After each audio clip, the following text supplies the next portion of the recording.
masalah ibu bapa adalah bagaimana nak mengawal anak-anak dengan gadget. Anak-anak ini expose ataupun terdedah dengan pengaruh-pengaruh luar yang ada di dalam skrin itu.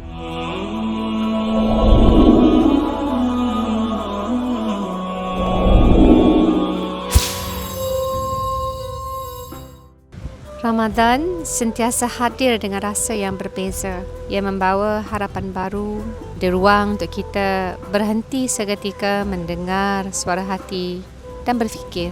Berpuasa bukan hanya tentang menahan lapar dan dahaga.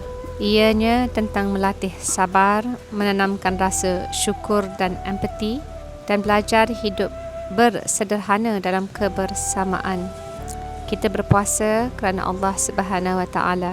Tahun ini, siri Bicara Ramadan kembali lagi. Jika sebelumnya kita berbicara dari studio, sekarang kita turun ke lapangan, menelusuri sejarah, budaya, mencari dan menyelami makna sebenar perpaduan. Di Melaka, berdiri sebuah masjid yang tidak dibina untuk memisahkan bangsa dan latar belakang, tetapi untuk menyatukannya. Masjid Tengkera, sebuah masjid yang seolah-olah berbisik, mengajukan satu persoalan kepada kita semua. Apakah sebenarnya yang ingin diajarkan oleh masjid ini tentang budaya, kepelbagaian dan kebersamaan? Inilah siri Bicara Ramadan di bawah satu kubah 1000 kisah. Assalamualaikum warahmatullahi wabarakatuh. Salam Ramadan. Saya Nurul Izzah Anwar ingin mengajak anda untuk bersama-sama menikmati bukan sahaja kita mengimarahkan, tapi kita juga belajar daripada Masjid Tengkera yang merupakan masjid tertua di negeri Melaka. Kalau nak tahu, kena dengar lagi. Inilah dia episod kami dalam siri Bicara Ramadan, satu kubah 1000 kisah.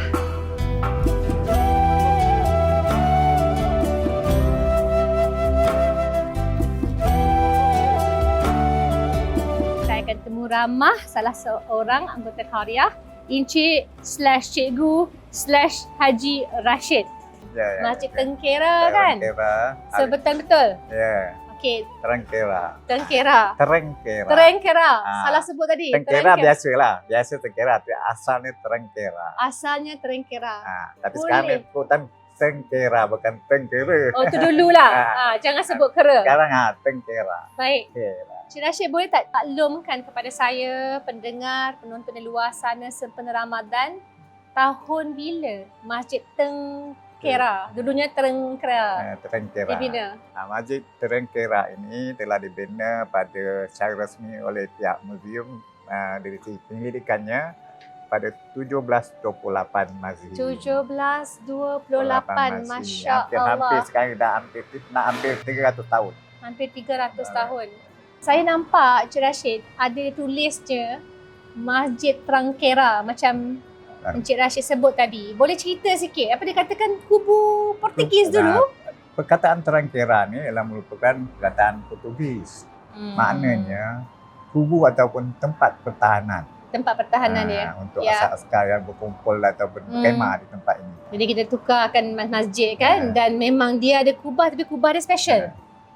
Kubah dia, masjid ini yang menanya masjid asal Melaka lah. Yang mempunyai kesenian yang berbeza ataupun istimewa. Dia ni mempunyai bentuk 4 segi. Kemudian ada bumbung 3 tingkat. Okey. Dan tingkat yang atas sekali dia tirus atau tajam. Tajam. Macam pagoda? Bukan, belum lagi. Tapi dia ni tajam. Karena di atas ni ada puncak dia tu ada kubah yang kecil. Masya tetapi Allah. Diletakkan seperti bentuk mahkota. Mahkota. Kubah tu menjunjung mahkota lah. Tapi dia tirus. Dia tak macam di Timur Tengah. Kubah tu macam dom kan. Betul. Jadi mahkota ni pelambangan pada benda yang kita letakkan di atas. Jadi kita bila di masjid-masjid, bila perkumpulan, maknanya kita menyembah kepada Allah. Allah Subhanahu Wa Taala. Kedudukannya tinggi. Benar. Itu sebab tu dia berbeza. Alhamdulillah. Di masjid-masjid di Melaka ni yang lama-lama ini mempunyai berbagai perkabungan seni bina. Seni bina Melayu. Mencantumkan budaya. Seni bina Melayu, seni bina Cina, dan juga kelas pagoda, bentuk pagoda. Seni bina India. Masya Allah. Dan juga seni bina Sumatera. Sumatera. Jawa lah. Ya. Itu sebab dia ni kalau kita lihat Kabare. pelbagai kesenian. Ya. Seni binanya. Alhamdulillah. Ini nanti kita lihat kalau pagoda ataupun bentuk Cina, bangunan Cina ni ialah menara azan. Macam kita yang ada menara azan di sini. Okey. InsyaAllah. Kalau kita tengok daripada luar nampaklah. Sebab dia dah terlindung ni kita tak nampak. Jadi menara azan ni bentuk dia Hexagon. hexagon. Ya. Dan ketinggian ni dalam kajian saya dia lebih kurang dalam 3 tingkat flat lah tinggian ni. Dan tangganya berpusing, ada 63 anak tangga. Jadi Tapi 63 ni menjaga. perlambangan bagi usia Rasulullah. Salam. 63. Ya, sebelum wafat. Oh, dahsyat. Bagus. Tujuannya Indahnya. apa? Tujuannya menara ni dulu-dulu untuk apa? Untuk letakkan beduk. Untuk Pak Bilal, memukulnya kalau tiba waktu-waktu untuk solat dan juga petang ataupun hari Jumaat. Dan kita tahu kat sini Masjid Rengkera ni menggabungkan pelbagai budaya. Boleh cerita tak sedikit selain daripada solat, apakah aktiviti mengimarahkan masjid? Kelas-kelas pengajian, terutama Alhamdulillah. selepas maghrib hingga ke isyak. Kemudian selain daripada itu, kita juga istimewanya ada kelas fardu ain bagi kanak-kanak. Bagus. Terima kasih pinjamkan Encik Rashid kongsikan sejarah Masjid Rengkera.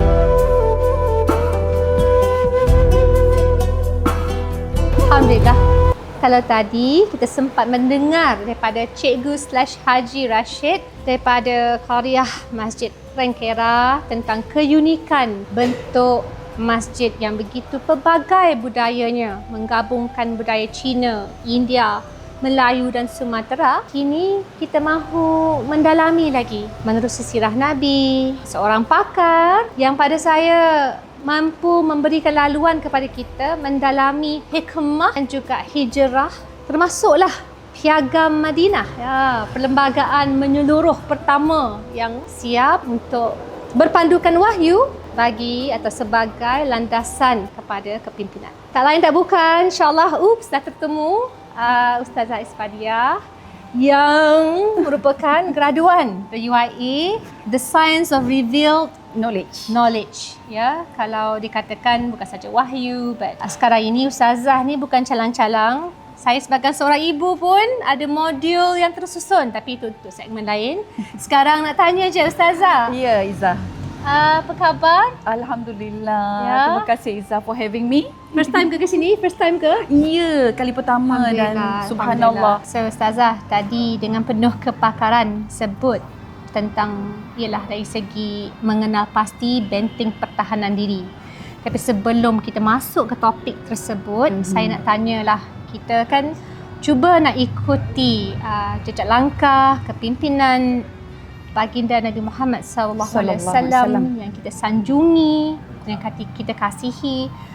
Bagaimanakah pendekatan yang berhikmah bila masa bukan sahaja sebelum perwujudan Piagam Madinah itu, tapi semasa membawa umat pergi berhijrah dari Mekah ke Madinah dengan segala bentuk penindasan yang memaksa mereka pergi untuk menyebarkan agama dan mempraktikkan ajaran Islam sendiri. Apakah pendekatan yang digunakan oleh baginda bagi nak kena cantumkan pelbagai jenis rencam ragam masyarakat? Ya, baik, masya-Allah. Izzah, bila tanya soalan tu sangat mencuit rasa kita, sebab junjungan tercinta kita ini dia mempunyai satu strategi dan perjuangan dakwah dia itu berperingkat, dia tidak sembrono kan. Dia tidak gopoh, dia tidak terburu-buru, dan apa yang dimulakan daripada Mekah lagi, Nabi SAW menggunakan pendekatan yang sangat apa yang Izzah sebut, lembut, hikmah. Dia menarik dulu dengan betapa viralnya dia sebagai Al-Amin. Kan? dan dia boleh menawan hati penduduk Mekah itu dengan akhlak dia, personality dia, peribadi dia yang kita kata towering personality. Orang nampak menara kan, tapi Nabi SAW tu dia mempunyai akhlak yang sangat orang kata towering lah, iaitulah Al-Amin, tak pernah bercakap bohong dan sebagainya. Itu satu part. Kemudian peringkat seterusnya adalah dia tidak memaksa. La ikraha fiddin. Tapi dengan cara dia mengajak, menjemput, kan, memberikan berita gembira, dan akhirnya baginda sallallahu alaihi wasallam pergi ke Madinah. Dan dengan Madinah itu, dengan pembinaan Masjid Quba, dan kemudian strateginya sangat indah, dia menyatu padukan. Kalau Muhajirin dengan Ansar, Muhajirin itu sendiri Izzah, dia daripada pelbagai latar belakang kaum. Mereka sendiri mereka sendiri dalam Muhajirin itu sendiri. Melayu Brunei, Melayu. Kan, kemudian yang di Ansar itu dia ada dua puak yang kita kenal kan, Aus dengan Khazraj. Dan waktu itu Nabi SAW membina satu yang kita panggil Piagam Madinah. Dan Piagam Madinah inilah Izzah, di mana kekuatan dia adalah untuk menjadi ummah Madinah. Menjadi masyarakat Madinah. Dia tidak ada nafsi-nafsi, dia tidak ada kelebihan kepentingan kau kaum mana, kau puak mana kan. Tapi kesatuan dia adalah demi bumi Madinah. Cantik kan? Ya, sangat-sangat mengesankan. Dan ada satu ketika itu usrah oleh Imam Umar Sulaiman. Di mana ramai benar Bilal khususnya merindui kota Mekah kan, tempat dia membesar. Dan ketika itulah Nabi Muhammad SAW baca doa khas supaya kita kasih akan bumi Madinah. Sebagaimana kita kasih kepada bumi Mekah. Benar. Ya Allah. Bayangkan kalau sesiapa yang pergi untuk haji atau umrah sampai ke kota Madinah, lain kan rasanya. Dua-dua pun best. Betul. Mekah, Kaabah, tapi itulah. Dan betul apa yang Izzah sebut tu, sebab bumi Madinah ini yang telah dibangunkan oleh baginda Nabi berkat daripada kesatuan. Ya, dia bukan berbentuk keseragaman tau, tapi kesatuan daripada pelbagai bangsa. Dan disatukan di bawah satu payung akidah ataupun tauhid. Hari ini Madinah diiktiraf sebagai kota paling bersih dalam dunia. Yang iktiraf adalah WHO 2021 dan 2025. Itu kesan dan impak saya nak kembali juga kepada apa yang saya sebut awal tadi kan, tentang isu kita di sini, di masjid, mungkinlah satu-satunya yang menjadi mantan terbekas benteng pertahanan sebuah kuasa penjajah. Dan sekarang ini alhamdulillah capai merdeka, menjadi masjid yang mengimarahkan. Boleh tak Ustazah mulakan dulu, because you have a knowledge in psychology juga. Alhamdulillah. Dengan bila cakap pasal benteng, dia ada benteng luaran, benteng dalaman. Apa yang diajar oleh Islam kepada kita bila bercakap tentang isu atau soal benteng ini? Oh Allah, kita dalam bulan Ramadan ni masalah ibu bapa adalah bagaimana nak mengawal anak-anak dengan gadget. Anak-anak ini expose ataupun terdedah dengan pengaruh-pengaruh luar yang ada di dalam skrin itu. Walaupun dia duduk diam satu sudut ataupun di bilik, tapi sebenarnya banyak pengaruh-pengaruh tu, sama ada dia berlayar keluar atau dia terbang keluar, ataupun pengaruh luar tu yang akan masuk duduk dalam kepala otak dia dan hati dia. So benteng pertahanan yang kita semua ibu bapa, even Izzah dan juga saya, perlu kita dirikan adalah dengan kita belajar daripada Ramadan ini self control. So bagaimana seseorang itu perlu mengawal diri dia, mengawal emosi dia, mengawal nafsu dia. Sebab nafsu itu adalah hadiah daripada Allah. Tapi kita kena kawal, kena didik nafsu tu.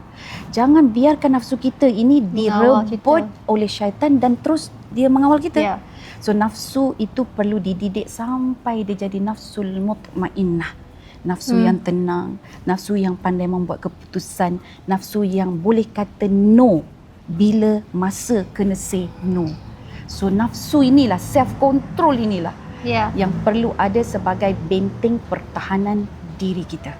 Bila-bila lagi dalam bulan Ramadan kita berpuasa, tapi tak sekadar menahan lapar dan dahaga. Betul. Ada yang berbuka, dia ambil air sirap manis susu Cap Junjung terlebih dahulu kan.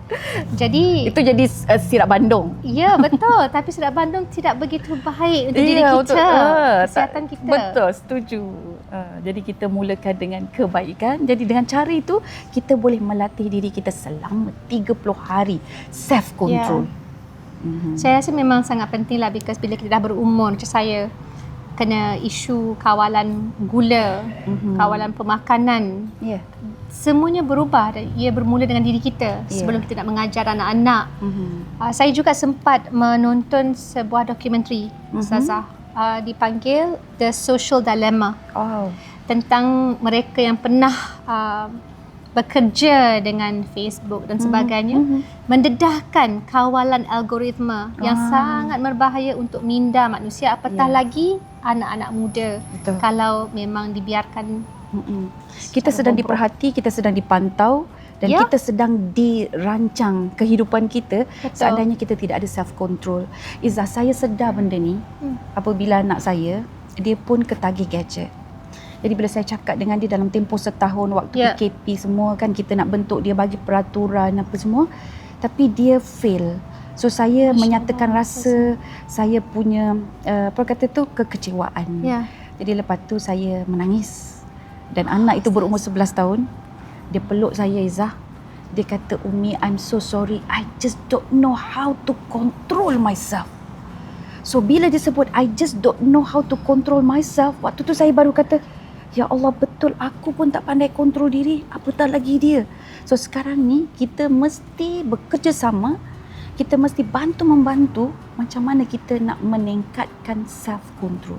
So dia perlukan latihan, Izzah. So one of them adalah dengan Ramadan, kita berpuasa dan kita kena mendisiplinkan diri berulang-ulang, repeatedly, berulang-ulang, kata tidak pada benda yang tak baik.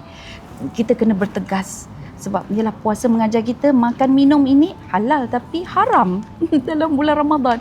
So we have to say no pada benda yang halal di saat kita berpuasa. So kekuatan itu yang kita kena bangunkan dalam diri kita. Terima kasihlah Ustazah kongsi. Bukan saya pasti bukan mudah kan. Kadang-kadang tahulah masyarakat dia akan expect setiap pemimpin, setiap ustazah, setiap yang apa disebut sebagai seorang pensyarah tahu saja life is perfect, tapi life is not perfect. Dan kita memang sentiasa menggunakan pengalaman dugaan ini untuk memperbaiki keadaan. Betul. Saya pun samalah, macam bila dah belajar tu kan, kerana itu saya tonton Social Dilemma tu dengan anak-anak. Saya kata kalau anak-anak tak melihat, maka susah mama nak jelaskan. Jadi sama-sama kita belajar, sama-sama kita kawal. Sangat setuju. Saya suka sangat bila Izzah sebut sama-sama. Mak pun kena belajar daripada anak, anak pun kena belajar daripada mak. Mak pun janganlah 24/7. Target kita self control, InsyaAllah. Dan saya nak mulakan segmen ini mungkin mengingatkan kita kepada kisah Salman Al-Farisi, salah seorang sahabat Nabi Muhammad sallallahu alaihi wasallam. Dan mungkin yang paling kita kena ingat daripada kisah beliau, seorang Parsi. Parsi dengan Rom kan, dia bertembung 700 tahun. Jadi ia menunjukkan bahawa kepelbagaian itu bukan satu ancaman, tapi sebenarnya boleh saja kita gunakan sebagai satu bentuk amanah untuk kita berbuat lebih baik lagi berbanding sebelumnya. Jadi sebagai seorang anak muda Salman Al-Farisi, agamanya Zoroastrianism. Right? Dia actually kalau mudah sebut dari Majusi pergi ke Kristian. Dia daripada penjaga api suci tu. Sebab bapak dia amanahkan dia. Sangat garang, paksa dia kat rumah je buat benda tu, jaga api kan. Dan kemudian dihalau. Kerana dia masuk, mula-mula dia masuk Kristian, daripada Majusi ke Kristian, kemudian dia mengembara mengikuti padri-padri itu, dan kemudiannya daripada mulut padri itu dia kenal Nabi Muhammad sallallahu alaihi wasallam. Sebab dalam kitab-kitab suci sudah banyak menjelaskan hadirnya Nabi yang terakhir. Jadi waktu itulah bila dia sampai mengikuti sampai ke Madinah, sampai ke Syria, Syam, dan dia mengenal Nabi Muhammad SAW. Dia memeluk Islam di Quba. Mungkin Ustazah berceritakan kepada mereka yang mungkin tak tahu lagi signifikan Masjid Quba. Masya Allah, Masjid Quba dia merupakan masjid yang pertama didirikan dalam Islam, dan dia berdasarkan takwa, kerana waktu itu tidak ada kemudahan, tidak ada orang kata tu bangunan-bangunan yang hebat, kemudian bahan-bahan yang membuat struktur binaan masjid yang kuat, tapi mereka ini menanti kehadiran baginda Nabi SAW di area sempadan nak masuk ke Madinah itu dengan penuh terbuka, dan yang paling dikagumi orang-orang Madinah ini adalah kerana mereka sukakan kesucian, sukakan kebersihan, dan mereka dipilih oleh Allah untuk ditempatkan masjid pertama, iaitulah Masjid Quba. Nabi SAW meletakkan ataupun memohon kepada Allah supaya ganjaran mereka yang mengambil wuduk di rumah dan kemudian melakukan solat sunat di Masjid Quba ini sama ganjarannya dengan melakukan umrah secara sempurna. Benar. So itulah kelebihan-kelebihan yang telah dilakukan oleh baginda Nabi SAW buat umatnya yang berada di Madinah, yang merindukan suasana di Mekah, yang nak pergi umrah setiap waktu tak boleh. Tapi di Madinah mereka boleh melakukan satu amalan yang baik, iaitu menghidupkan masjid. Dan kita sekarang berada di mana ni, Izzah? Di Melaka. Ya, di Melaka. Tengkara. Dan kita duduk di halaman yang sebenarnya ini Menara Pagoda Traditional. Masjid Tengkera. Berapa tangganya, Ustazah? Oh, tak tahu lah pula. 63. Oh, 63. Kalau naik tangganya, kerana nak cuba pastikan kita ingat umur Nabi Muhammad SAW. Oh, begitu. Saya baru tahu. Itulah tadi Haji / Ustaz Cikgu Rashid bagi tahu saya. Saya tak sempat cerita dengan Cikgu Kalau Rashid. nak dengar lebih tentang sama ada ceramah bersedia untuk haji atau umrah, Ustazah ada package. Pergi ke laman web, insyaAllah. Sangat-sangat baik. Isfadiah.net. Dengar tu. Dan saya pun macam kembali kepada Salman, kerana Ustazah pun ada kursus, kurikulum untuk mendidik anak-anak buat ibu dan ayah. Jadi saya terkesan kerana ada saya tengok selingannya macam ada 5 perkara yang kita harus pastikan dalam slot mengajar anak-anak. Bayangkan untuk Salman, dia bukan saja dikawal oleh ayahnya atas dasar kasih sayang katanya, tapi dikawal habis-habisan.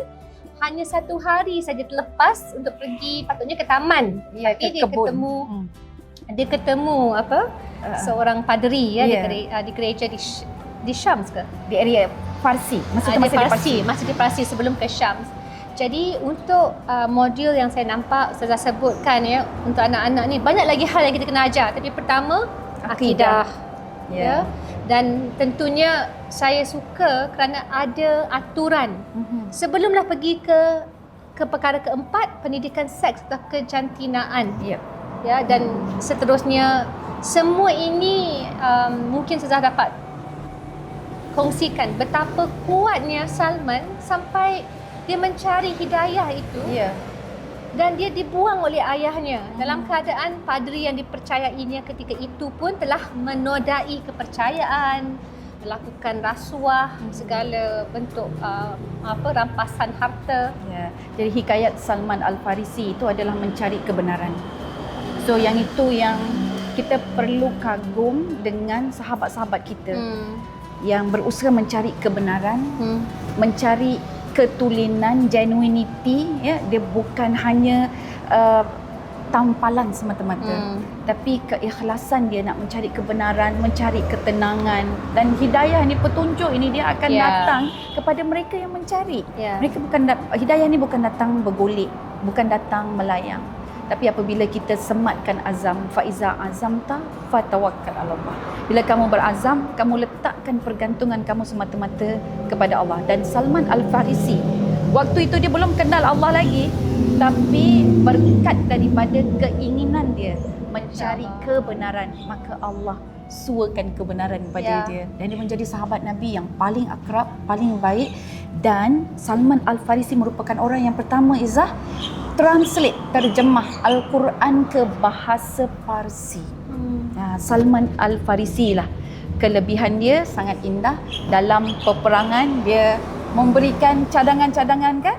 Dan itu yang kata Izzah tadi, dia kepelbagaian itu bukanlah satu ancaman, tapi dia merupakan satu ketamadunan, satu peningkatan dan achievement. Dan begitulah mungkin cara Islam itu tersebar menerusi strategi Nabi Muhammad Sallallahu SAW alaihi wasallam. kan, yang saya sebut tadi, strategic decision, strategic vision. Betul. Dan bukan saja bergantung harap kepada satu kaum, Ya. tapi memastikan bagaimana kaum-kaum lain, masyarakat-masyarakat lain juga menerima Islam. Ya, betul. Sebab tu dia tidak orang kata teragak-agak kan untuk translate, untuk terjemah Al-Quran itu ke bahasa Parsi. Dan orang waktu tu mungkin tak terfikir. Itu mungkin hanya untuk orang Islam saja. Dia anggap agama Islam itu adalah eksklusif. Tetapi sebenarnya agama Islam ni adalah milik semua dan dia bukan setakat agama. Dia adalah cara hidup, cara kita bercakap, cara kita berjalan, Semua dia berikan cara panduan. kita makan, cara kesihatan kita kan dan sebagainya. Ustazah, sebagai kalaulah anak muda tengok, dia kata, okey, Salman umur yang muda, punyalah berani. Apakah bentuk pengajaran yang dapat mereka terapkan bila masa kadang-kadang mereka rasa susah nak bercakap dengan ibu dengan ayah. Tak ada orang, ataupun kadang-kadang ibu dengan ayah tidak ada lagi. Kan? Jadi di manakah dapat mereka merasa bimbingan tersebut? Mungkin boleh berikan sedikit. Ya, meremang bulu roma mendengar soalan ini sebab dia berkait rapat dengan ilmu. Apa yang kita lihat, Salman Al-Farisi walaupun keluarga dia membuang dia, tapi yang dia kejar itu adalah ilmu.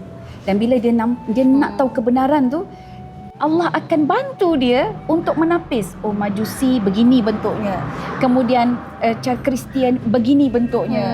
Sehingga akhirnya daripada agama Kristian itu sendiri dia mengenal Nabi Muhammad sallallahu alaihi wasallam dan kemudian dia nampak tanda-tanda Nabi itu sendiri dan dia nampak akhlak baginda Nabi sallallahu alaihi wasallam sendiri dan dia melihat di situlah dia kebenaran dan juga ketenangan.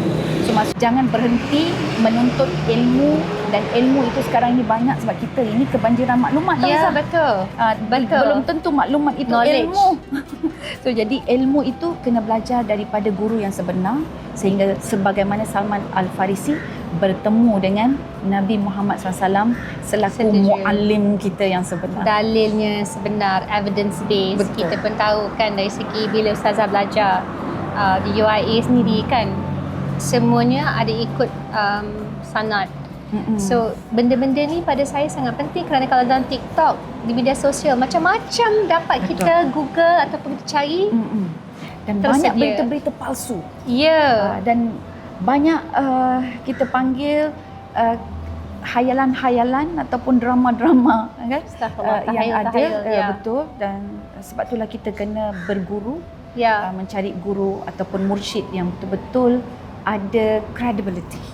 Dan saya rasa kita juga sebagai peringatan perlu tahu contohnya syarikat-syarikat gergasi yang menguasai media. Boleh Setuju. saja kita cari jalan untuk menggunakan alternatif ataupun just bermuhasabahlah sebelum kita pergi menggunakan laman-laman yang sedia ada. Ya. Itu antara cabaran dan apa yang saya mahu usahakan. Mungkin sebelum berakhirnya Ramadan, Ya. tim kami sendiri tak payahlah guna yang memang kita tahu dikawal dan membiayai, mendanai peperangan dan genocide dan sebagainya. Betul. Dan untuk sahabat-sahabat kita, ambil surah Al-Hujurat. Ya. Izzah, tadabbur dalam bulan Ramadan ini. Nice.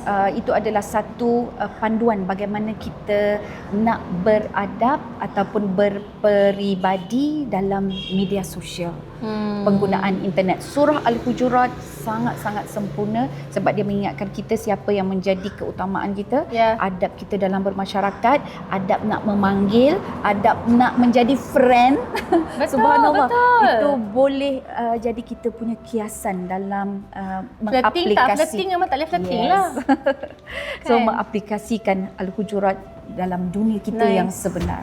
Yang saya baca buku Allahyarham Syekh Taha Jabir Al-Alwani, Adabul Ikhtilaf. Adab dalam melahirkan pertelingkahan, perselisihan. Tapi dia macam bacaan yang bagus lah. Yeah. Tapi saya juga terasa perlu masanya saya belajar dalam bahasa Arab. Tapi tak apa. Itu episod lain. Setakat itu saja babak dan adegan kali ini. Ya. So Ustazah, kita ni dalam minggu pertama Ramadan, sudah tentu ramai di luar sana sebagai seorang ibu kepada 6 orang cahaya mata, tips yang dapat Ustazah sebaik hadiah kongsikan untuk dapat jadi amalan ataupun yang membantu sempena kita memaksimalkan bulan Ramadan Ya, jadi untuk Izzah, untuk saya, untuk ibu bapa di sana, SAHUR sahur. Oh yes. Sebab sahur ini adalah satu cara hidup yang sihat untuk berpuasa. Betul. Sahur juga membezakan kita dengan orang-orang Yahudi, kaum lain yang berpuasa. betul. Dan sahur juga dia merupakan salah satu daripada keberkatan dalam bulan Ramadan ini. Jadi kita kejutlah sebagai ibu bapa anak-anak kita supaya dia bangun bersahur dan bangun juga pada waktu sahur, kerana waktu sahur adalah mustajab doanya. Yang saya cuba amalkan dengan Harith dengan Safia masa mereka mula puasa kan. Kurma for sure, at least 3. Terbaik. So dipanggil fibers kan dalam badan kita dan fibers, air mineral. glukos, tenaga kan. Saya macam paksa jugalah minum air mineral pasal kadang-kala dia nak minum air manis dan air manis tu akan menjadikan kita lebih dahaga berbanding sebelumnya. Saya kan? suka bila Izzah sebut paksa. Sorry, Itu adalah parents. kekuatan ibu dan ayah. Ya, kadang-kadang you have to be a leader, kadang-kadang you have to be like garang sikit lah. Kadang jadi polis. Betul. Oh my God, give me 5 minutes. Ya.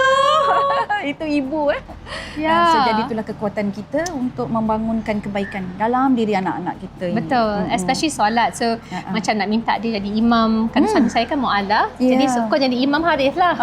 Kan for now. But of course insyaAllah kita pun nak ke masjid dan sebagainya. Jadi pada saya memang sahur lah. Don't forget. Because kadang-kadang saya nampak tak nak juga kita makan sebarangan kan semasa Ramadan, semasa berbuka, kena akan impact kepada bagaimana bentuk badan, kesihatan. Betul. Dan satu lagi doa. Doa yang kita tak mau bila Ramadan berlalu kita akan menjadi orang yang paling rugi kerana dosa kita tidak diampuni. Allahumma innaka afuwun tuhibbul afwa fa'fu anni. Ya Allah, Engkau ini Maha Pengampun dan Kau mencintai pengampunan, maka ampunilah diri kami. Dia memang senarai doa dan juga saya kerana kadang-kadang macam kita take it for granted. Kita akan pergi dan sampai ke Ramadan yang seterusnya. Ya, belum tentu kita sampai. Bila kita tengok apa yang berlaku di Gaza dengan masjid yang dihancurkan, saya rasa kita kena lagi banyak syukuri nikmat. Termasuklah bukan sahaja menyumbang, tapi pada masa yang sama cara kita melalui kehidupan kita seharian harus berubah. Dan syukur nikmat itu adalah tidak mengabaikan dan tidak mensia-siakan apa yang ada. So grab the chance dan jangan lupa mendoakan mereka. Saya tadi sebelum kita mulakan rakaman segmen terakhir ni, saya sebut tentang Gua Hira. Kan bila masa saya pertama kali naik tahun lepas dan selalunya saya cuba nak elakkan. Tapi diceritakan kisah tentang Sayyidatina Khadijah yang sendiri pada umur 55 tahun kan. Jadi mungkin ini tips tambahan oleh Ustazah kepada ibu-ibu di luar sana. Kadang-kadang rasa dah tua dah, tak apalah kan, kita apa pun nak pergi ke masjid je. Okey, memang pergi ke masjid, tapi kalau kita jalan ke sana, kita bersenam sedikit supaya mudah untuk berdoa. Ustazah, you are mother to 6. Dengan mengingatkan lagi our favourite mother. Apa yang boleh wanita-wanita di luar sana manfaatkan untuk mengikuti kan jejak Sayyidatina Khadijah? Naik ke Gua Hira, of course, this is one of the challenges. Sayyidatina Khadijah, kesihatan dia subhanallah, walaupun umur dia 40 tahun kahwin dengan Nabi, dia boleh melahirkan 6 orang anak lagi untuk baginda Nabi SAW. Dan kemudian yang kedua itu kesihatan dia. Kemudian yang kedua, dia ini adalah sumber ketenangan. Dia pandai memberi motivasi, inspirasi, hatta dia digelar sebagai Ummul Quraisy. Dia bukan saja Ummul Mukminin, tetapi Ummul Quraisy sebelum Islam. Jadi maksudnya tempat mengadu dan sebagainya. My goodness. Dan Sayyidatina Khadijah disebut ada beberapa riwayat, tapi ada riwayat mengatakan itu tidak kuat. Yang Sayyidatina Khadijah naik setiap hari hantar makanan. Ada yang kata tu riwayat tu tidak kuat. Tetapi kita nak bagi tahu masa saya naik ke Gua Hira tu, dia nak bagi motivasi tambahan. saya naik ke Gua Hira, apa yang saya rasa Izzah adalah, saya kata kekuatan apa yang Nabi miliki sampai sampai boleh naik macam tu. Kemudian bila saya masuk ke dalam gua tu, kita kena melalui satu ruang yang sangat sempit tahu ya. Sangat sempit dan menakutkan. Saya kata rajuk apa yang Nabi bawa, sebab kalau kita dalam istilah psikologinya, kita akan express kita punya marah, kita nak bawa kita punya rajuk tu, dia akan pindah, dia akan transfer kan. So Nabi SAW ni rajuk apa yang Nabi bawa sehingga dia nak sembunyikan diri dia daripada seluruh dunia, sehingga akhirnya rajukan itu dipujuk dengan wahyu Allah. Jadi Nabi SAW sangat mencintai umat. Nabi SAW dia tak nak melihat keburukan, kehodohan dan juga adab yang sangat teruk waktu itu. Jadi dia nak sangat selamatkan umat ini daripada kejahilan yang berleluasa. So rajukan dia itu menatijahkan, Masya Allah, wahyu yang kita perlu pegang sehingga hari ini lah. Kan? Sayangnya kita kan dengan Nabi SAW, mudah-mudahan kita dapat syafaat baginda. Lebih-lebih lagi dalam masa sekarang, tulus saya katakan, kita bila kita cuba meneliti pengalaman dan sirah Nabi itu sendiri, ialah refleksi sekarang dunia kita, dugaan kita. Kita ada pilihan lah. Exactly, kita ada masjid, kita ada imam, kita ada ustaz. Zaman Nabi tak ada siapa-siapa, yang ada hanyalah Nabi dan Allah Subhanahu Wa Taala. So there's no excuses, ladies and gentlemen. Dan marilah bersama kita teruskan bermunajat. Dan izinkan saya menyusun 10 jari. Mohon maaf kalau ada salah kata. Jazakallah khairan kathiran. Ustazah datang bersama berkongsi. Dan untuk semua, jangan lupa layari laman web isfadia.net supaya dapatlah sama ada manfaat dan sebagainya. Dan kepakaran ustazah kita kena lebar luaskan lagi. Kita kena ada halaqah usrah sebar kepada ibu dan ayah di luar sana, insya-Allah. Selamat menyambut Ramadan yang mulia. Ramadan Karim. Ramadan Karim kepada Allahu semua. Akbar. Allahu Akbar. Semoga kita bertemu lagi. Wabillahi taufiq wal hidayah. Wassalamualaikum warahmatullahi wabarakatuh. Thank you. Satu kubah, 1000 kisah. Itu yang dia minta tu. Masjid Tengkera mengajar kita satu perkara penting. Islam berkembang pesat dengan hikmah, dengan akhlak, dengan kesabaran. Di permulaan Ramadan ini, cuba kita renung-renungkan, adakah kita sedang membina jambatan perpaduan atau tanpa sedar mencipta tembok pemisah. Jika anda mahu memahami kisah-kisah ini dengan lebih dekat, teruskan bersama kami dalam perjalanan ini. Kerana ianya masih panjang. Ke mana pula kita selepas ini?